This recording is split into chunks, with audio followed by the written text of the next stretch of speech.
Hello, everyone.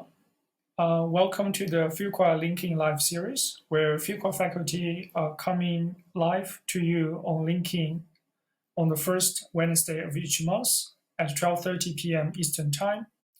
I'm Jiaming Xu, Associate Professor at the Digital Science area in the Fuqua School of Business. I'm very happy to speaking to you in this session. The session will go on until 1 p.m. The plan is that for the first 20 minutes, I will speak, and then I will be answering your questions in the last 10 minutes. So please feel free to post any questions during my talk. I will try to answer as many of them as possible toward the end. So briefly, my general research direction is to develop a statistical theory and machine learning algorithms for analyzing high-dimensional data and help a business make better decisions. So in this session, I will explain to you the fundamental building blocks and key ideas behind Chat GPT. Next, I'm going to show you some slides. So Chat GPT now has become a household name. It stands for Chat Generative Pre-trained Transformer. As the name suggests, it is a chatbot based on so-called generative pre-trained transformer. You may wonder, what is transformer? Okay. If you still remember what you learned at your high school or middle school, you may think transformer refers to the following electrical device that can change the voltage of current. Or if you still remember your happy days when you're a kid, or if you have your own kids to play with, maybe this is the transformer you're thinking about. But in this context, transformer actually is a deep learning model architecture used in GPT and many other large language models. Here is actually a plot of the transformer architecture that I took from the original paper. No worry if this looks complicated to you. By the end of this session, you will understand the basic transformer architecture. The transformer was originally proposed by Google Brain back in 2017 in the seminal paper, Attention is All You Need. So the gist of the paper is right there in the title. It turns out that a very simple mechanism called self-attention can be used to emulate the way humans process language and can be further used to build a very powerful language model. And this idea of self-attention, the proposal of this idea actually unleashes nothing short of a revolution of this natural language processing and beyond. And by now, self-attention has become one of the most influential ideas in deep learning. To understand self-attention, let's first step back and try to understand how we as humans process language. So when you read a book, you may actually skim some parts and concentrate on others, depending on your interests, right? So the idea is very simple. Like, not all the input information holds equal importance to your current task. So you should pay more attention to something that is more important, and you should pay less attention to the less relevant features. But now the question is that how can we make the model do the same? So here's an example to illustrate the idea. So suppose we have a very simple input sequence. Let's say the train left the station on time. And let's focus on a particular word in this input sequence, say station. Okay. The question is, what kind of station we're referring to? Could be a radio station, could be an international space station. Well, as human, it's pretty easy for us to associate train to station. So we know that here, station refers to a train station. But now the question is that how can we figure this out algorithmically? So here's the idea. The first step is to view each word in this input sequence as a token and then map it into some high-dimensional space. So here I only draw like 3-dimensional space, but you should think about here the dimensions could be thousands. So each word will correspond to a point in this very high-dimensional space. Now, crucially, a smart embedding should produce different vectors depending on the words surrounding this word. Now, how to actually come up with this smart or context-aware embedding? Here is the idea. So let's start with the initial word embeddings. The first step is to compute a table of relevant scores between every pair of two words. Okay. So as you can see here, the high relevant scores means the two words are more similar. Low relevant scores means the two words are dissimilar. How you compute these numbers? Well, you can take the so-called dot product between the two vectors, and that will give you the relevant scores. Now, if you look at the particular word station, then we can look at the scores for this station. For example, we found that the station has a high relevant scores to itself. It also has a high relevant scores to the word chain. Now, next, we are going to take the sum of all the embedding vectors, but now weighted by these relevant scores. So by doing that, the words that are more closely related to the station will contribute more to the sum. For example, the station word itself or the train station. On the other hand, the words are less relevant to the station will contribute less to the sum. For example, the, on, and time. So the resulting vector is a new representation, which actually takes the surrounding context into account. In particular, it actually incorporates part of the train vector, right? So that's how we can clarify in this context, the station refers to train station. So that's basically the idea of self-attention. To make this works in practice, we also need a small tweak that is called multi-head attention. Remember, we talk about we're going to embed each word into a high dimension point in a high dimensional space. It turns out that if we directly compute the relevant scores based on the high dimensional vectors, the scores are too noisy to be reliable. So how should we do? Well, the idea is that we should project these high dimensional vectors into some low dimensional subspace and then compute the relevant scores. So in particular, as I've shown you here, starting from some high dimensional word embedding vectors, we're going to project it or project them into some low dimensional subspace and then compute the relevant scores by taking the inner product or dot product. And each projection will give you a head. And then we're actually going to take a multiple independent subspace projection and then take the concatenation of the heads. So hence the name of the multi-head attention.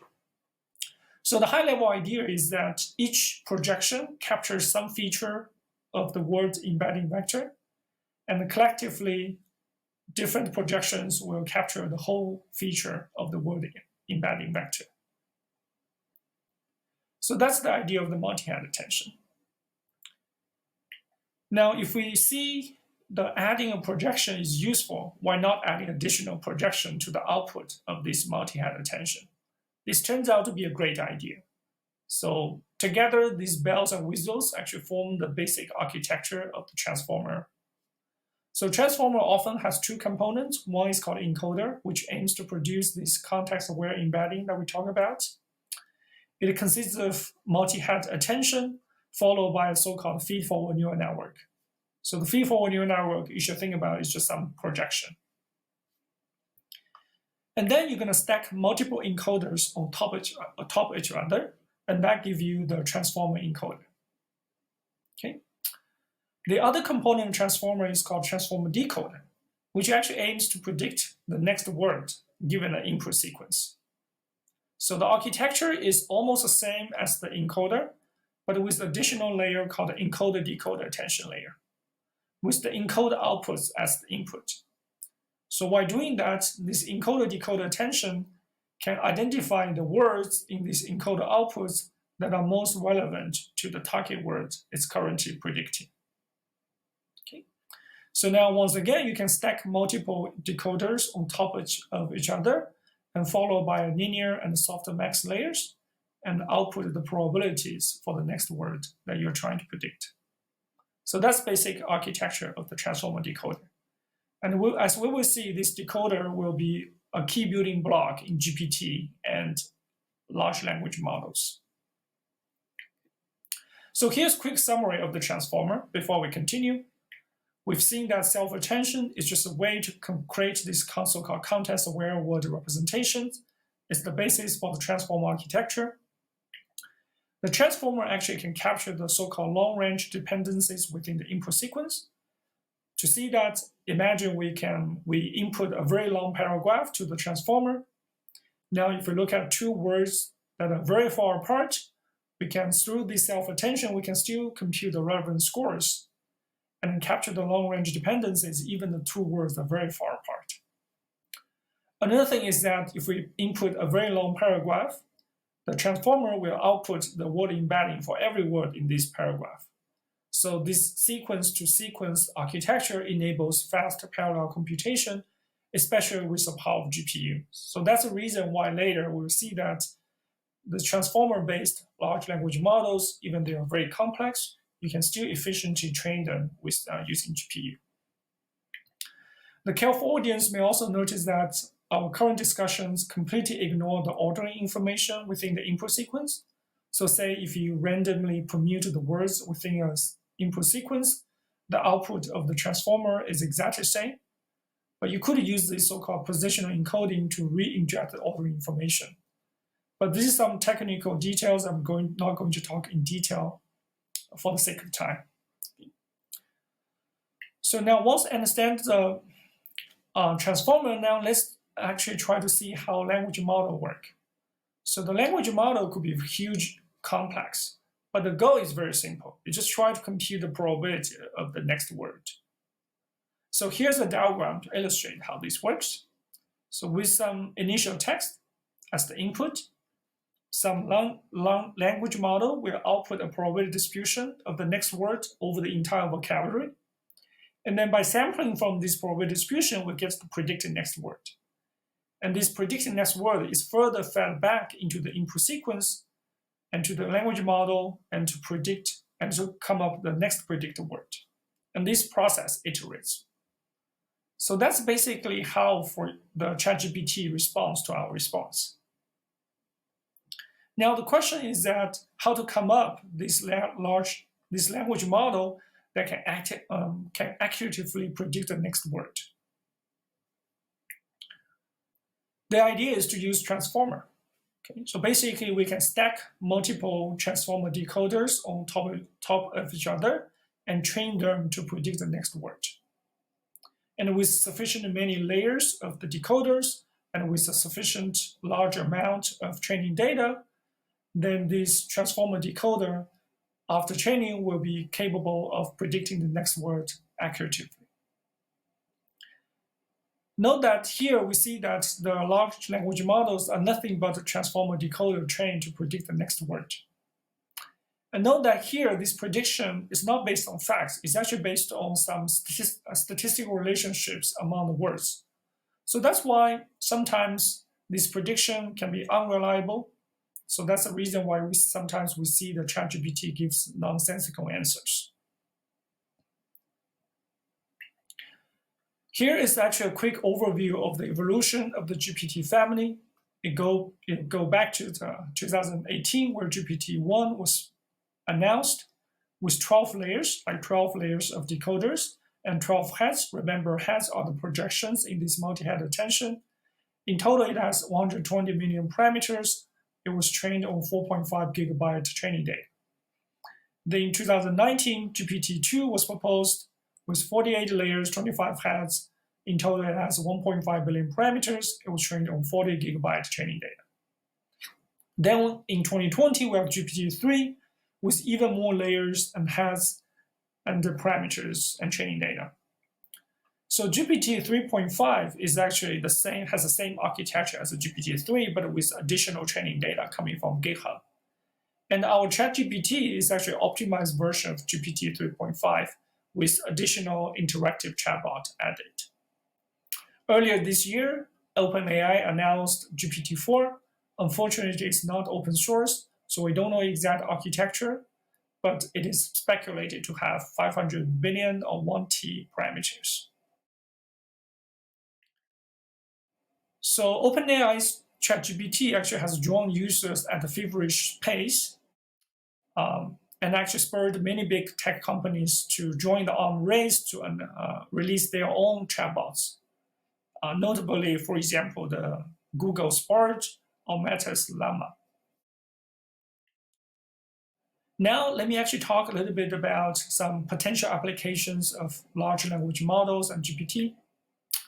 So we've seen that many third-party plugins have been developed for ChatGPT. Now, with these additional plugins, we can use ChatGPT to do various kind of tasks, ranging from planning a holiday, or grocery shopping, or even to some scientific computation. And Microsoft also integrated ChatGPT to the Bing search engine, to Microsoft Office, and to Visual Studio to improve the work efficiency. More broadly, there are also many interesting, amazing products and concepts have been proposed based on GPT and large language models. One example is Avatar. So if you haven't checked that, please check the Microsoft Show Eyes. And also, you should also check the Meet Satosh, which is who is actually the first AI news anchor. If you're familiar with blockchain, you may notice that Satosh is actually the mysterious creator of the blockchain. Another cool application of the GPT and the transformer is to generate images or videos from some input text. So given some input text, and through some process, an AI will generate an image. And turns out that a key component in this process is actually the transformer-based text encoder. Here is a quick demo. So basically, if you go to this website, you can input some text. For example, here I inputted the Fuqua School of Business in the Amazon rainforest. And these actually are the pictures that are generated by the AI. And for Fuqua alumni, I hope these images actually remind you like the Fuqua building looks like. Feel free to try out your own examples by following the link. So people also use AI to actually power personalized recommendation. This is actually the Stitch Fix website, which actually can recommend clothing to customers based on their own personal style. People also use AI to power insurance. For example, recently InsureGPT was announced. So InsureGPT actually can read and accurately extract data from both structured and unstructured insurance documents.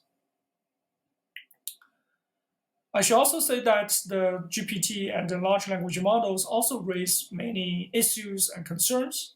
So here's one recent news caught my attention. So people use AI to generate singers. Here's a picture of the famous singer Stefan Song from Singapore.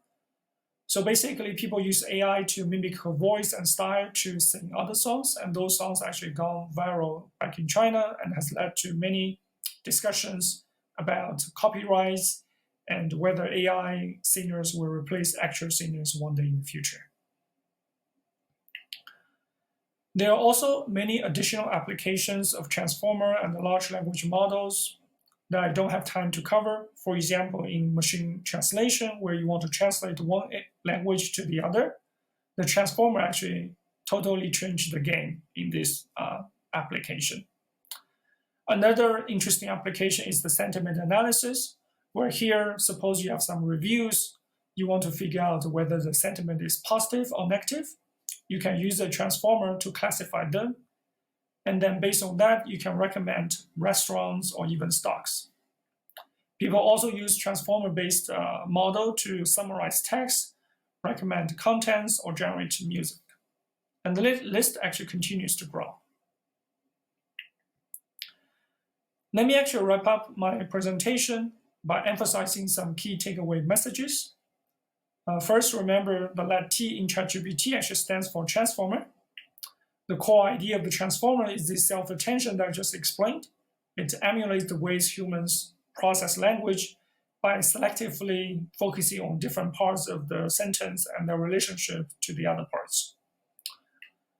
And also remember the language model, even though it could be very complex, The goal is very simple. You just try to compute the probability of the next word. And we also seen that the transformer and large language models have started to revolutionize the industry and business world with many emerging applications. If you want to learn more, let me briefly mention that I will offer a new course called Modern Analytics in the Fall 2 in the MQM program. In this course, I will talk extensively the AI techniques and the business applications. There are also some additional useful resources online. For example, here is a very good book called Deep Learning with Python. There are also some nice blogs and videos try to explain how GPT and the transformer work. Last but not the least, here are the slide courtesy and acknowledgement. Okay, that's all I want to present. Next, I will move on to the Q&A session. So please feel free to post your questions in the comment sections. I will try to answer as many questions as possible. Okay, so here are some questions that I got. The first question is, how dependent is input on correct spelling, grammar, syntax? Or is a GPT designed to overcome user error in any fashion? Okay, so this is actually a very good question. So this question asks about how the GPT actually works in practice. So there are many ways actually the GPT actually is designed to tackle the spelling errors. So as far as I know, for example, you can use the machine learning models to automatically correct some common errors. Basically, you already have a lot of training data which contains the common mistakes of the spelling mistakes. Use that, you can try to first pre-process your a prompt and then correct those typos. So I think that's something that I know for this. Let me move on to another question.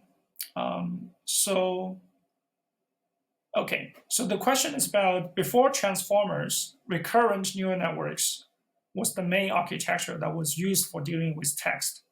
Its drawback was that it looked at data sequentially, which prevented it to understand the broader context, and it failed to capture long-term dependencies. Oh, I see. So this is more a comment. That's absolutely correct. So something that I don't talk about in my presentation is this so-called recurrent neural network. And this recurrent neural network by design is a sequential model. So it processes one word after one word. And if you have a long paragraph, it takes a lot of time to actually processing the whole paragraph. But the transformer can actually process this entire paragraph at once. So that's why the transformer is more efficient. And also, when you're using the recurrent neural network, if you do that one word by one word, you quickly actually ignore or forget the long-range dependencies if the two words are very far apart. But the transformer using the self-attention, it can actually still capture this long-range dependency. So that's actually the advantage of the transformer over this recurrent neural network. Okay. Let me move on to another one. Oh, here's just a quick question. It's about, what's the name of the AI tool that transforms text to image? Okay, so the name is called Stable Diffusion. And then, as I mentioned, one of the key components of this Stable Diffusion is this transformer-based text encoder. Okay, let me move on to the next question.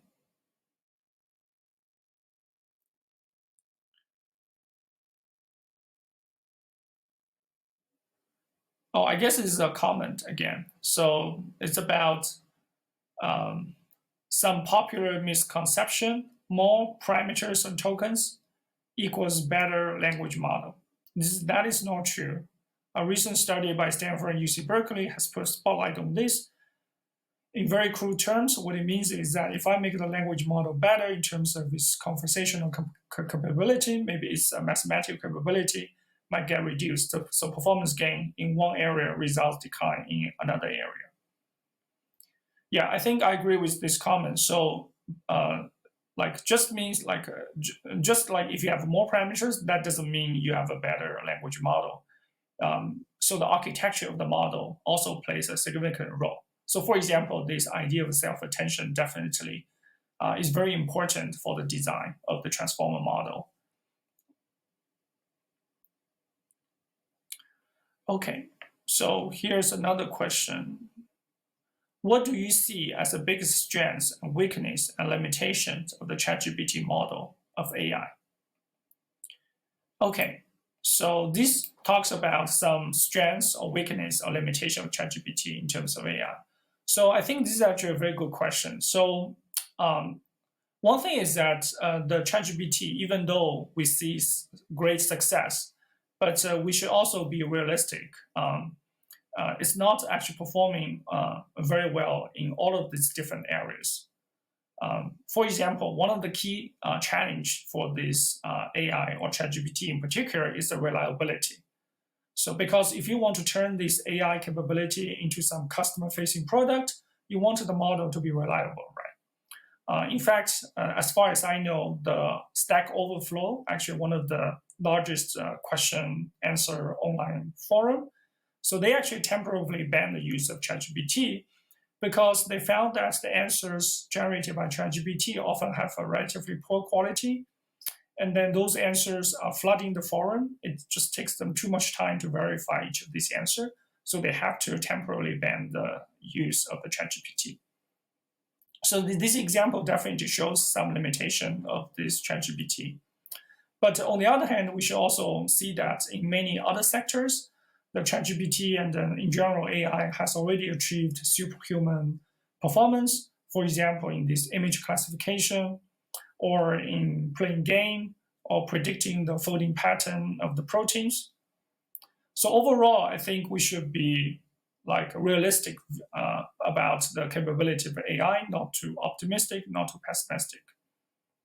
And also another major weakness of the ChatGPT, I should say, is actually also pointed out by one of my colleagues, Sasha Popek, in one of his recent articles. So you know that as we talk about the response generated by ChatGPT, often actually are based on the words of wisdom of crowds, because it's based on the large training data that are found on the internet or available, right? But sometimes the truths actually are held by a few human expertise. So that's why we should, when we use the AI, we should not take anything for granted, but we should actually remember the value of the nuanced human expertise. Okay.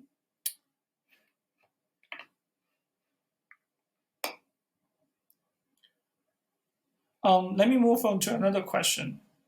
So this question is about attention helps to predict the next closest word. How is attention or transform architecture can be used to understand images to text? Okay, this one I actually didn't talk too much in my presentation, but one thing is that the transformer. Okay, so one thing is that so here, like the transformer can be used to actually still produce some like smart embedding for the text. And those smart embedding actually can be used in this so-called diffusion model to actually generate images. So that's how actually this is used to generate a text, like generate images from the text. But the underlying details actually are more complicated and actually didn't really mention in the presentation.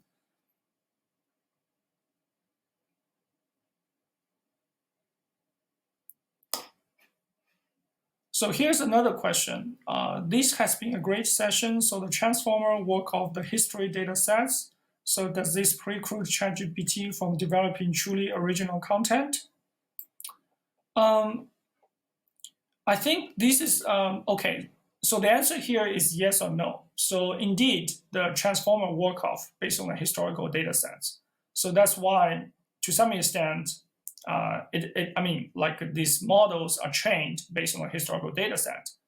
But that doesn't mean the output actually has to be exactly the same as the historical data set.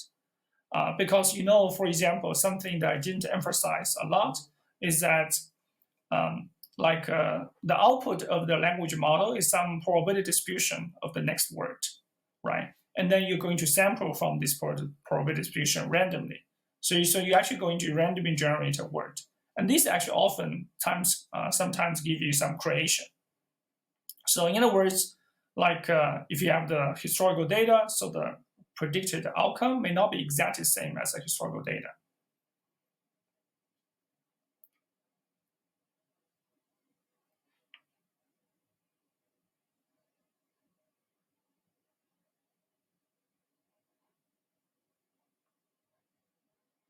Yeah, here's another question. How does GPT generate different responses for the same prompt? Does it do anything differently when I run my prompt again? I think that's exactly something I talk about. So the output of the language model is some probability distribution of the next word over the entire vocabulary. And every time you're going to randomly sample from this distribution. So that's why if you have the same prompt again, the output may be slightly different because the words that you sample from the distribution may be different.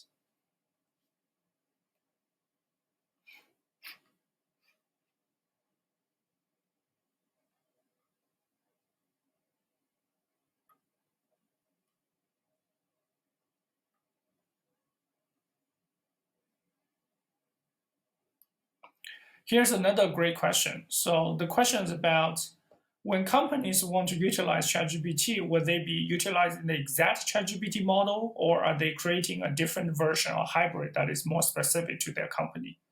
So this is actually a great question. So I didn't actually talk in my presentation, but remember ChatGPT, the P is called pre-trained. So the meaning of the pre-trained, you can think about is some cost model or like some generic model. So ChatGPT we're using is some generic model for any task. But now if you want to use the ChatGPT for some specific task, you should do so-called fine-tuning. So you should take your own training data and try to fine-tune the ChatGPT. So the answer to the question is that often when company uses this ChatGPT model for some specific task, they're actually going to fine-tune that. So it's not exactly the generic ChatGPT we're using.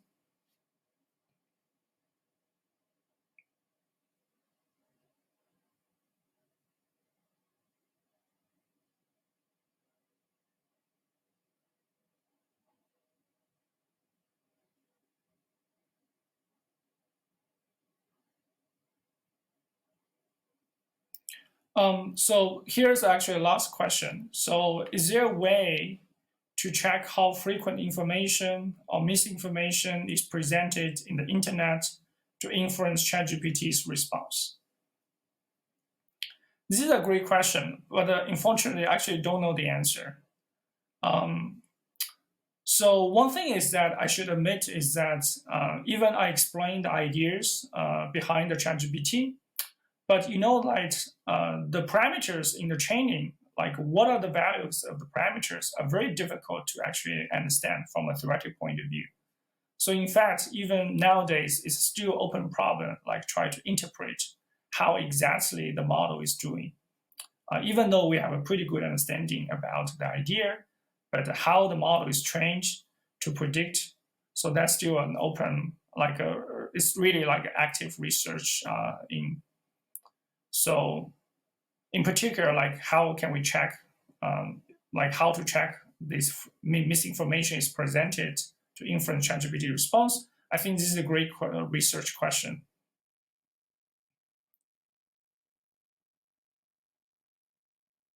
Oh, there's another quick question. Maybe I will end the session after addressing this question. Is there a channel where these AI tools were demonstrated or used? Like the virtual assistant? Yes, I think if you search on the names that I mentioned in my slides, for example, Meet Satosh or Microsoft Eyes, you will find like a YouTube like a demonstration. Or if you search, I remember if you search video from text, you will also see some very interesting demonstration on YouTube. So basically, if you type some words, you will create like some video will be automatically generated by AI.